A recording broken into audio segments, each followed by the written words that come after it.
Hello busy people. ఈరోజు సింపుల్గా తెలంగాణ స్టైల్లో ఎగ్ టమాటో ఎట్లా చేసుకుందాం చూసేద్దాం రండి. ఫస్ట్ ఎగ్స్ని షాలో ఫ్రై చేసుకోవాలి. అదే నూనెలో మళ్ళీ మనం బగారాకు కొంచెం సాజీరా వేసుకొని వేయించేసుకొని ఆనియన్స్ వేసి అది కొంచెం గోల్డెన్ బ్రౌన్ వచ్చాక దీనిలోనే కస్తూరి మేతి, పసుపు, అల్లిమెల్లిగడ్డ వేసుకొని మంచిగా మిక్స్ చేసి అది కూడా ఇంకొంచెం ఫ్రై అయ్యాక దీనిలోనే మనం నెక్స్ట్ టమాటోస్ వేసేసుకుందాం. టమాటోస్ వేసుకున్నాక మీకు ఒక ప్రో టిప్ చెప్తాను. ఏ కర్రీలో అయినా సరే మీకు టైం లేదు అంటే ఉప్పు వేసేసుకొని మనం ఫ్రై చేసేసుకుంటే ఈజీగా మగ్గిపోతుంది ఏ కర్రీ అయినా సరే. నేను కూడా ఇక్కడ అదే చేశాను, మీరు కూడా చేయండి. It turns out so good. So ఇక్కడ చూసారా, ఓన్లీ 5 మినిట్స్, లెస్ దెన్ 5 మినిట్స్లో మనకి కూర ఉడికిపోతుంది. నెక్స్ట్ దీనిలో కారం, చికెన్ మసాలా వేసాను. క్వాంటిటీ ఎంత ఉందో దాన్ని బట్టి మీరు కారం వేసుకోండి. నేను ఇక్కడ 3 స్పూన్స్ ఆఫ్ కారం వేసుకున్నాను.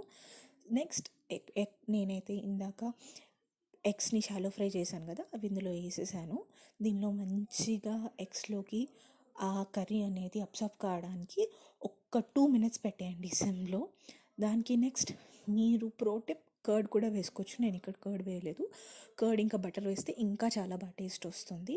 కానీ తెలంగాణలో ఎక్కువ కర్డ్ బటర్ వేయరు టమాటో కర్రీస్లో. ఇంకా నెక్స్ట్ కొత్తిమీర, పుదీనా వేసేసుకొని మీరు గార్నిష్ చేసేసుకోవచ్చు. కొత్తిమీర, పుదీనా వేసినాక ఒక్క 1 మినిట్ పెట్టేసి లిడ్ పెట్టేసి సిమ్లో పెట్టేస్తే వేడి వేడి టమాటో కర్రీ రెడీ. ఇది చపాతీలోకైనా రైస్కైనా దేనిలో అయినా చాలా మంచిగా ఉంటుంది. మీరు కూడా ట్రై చేయండి. ట్రై చేసి ఎలా ఉందో నా కమెంట్ సెక్షన్లో కమెంట్ చెప్పేసండి. Thank you.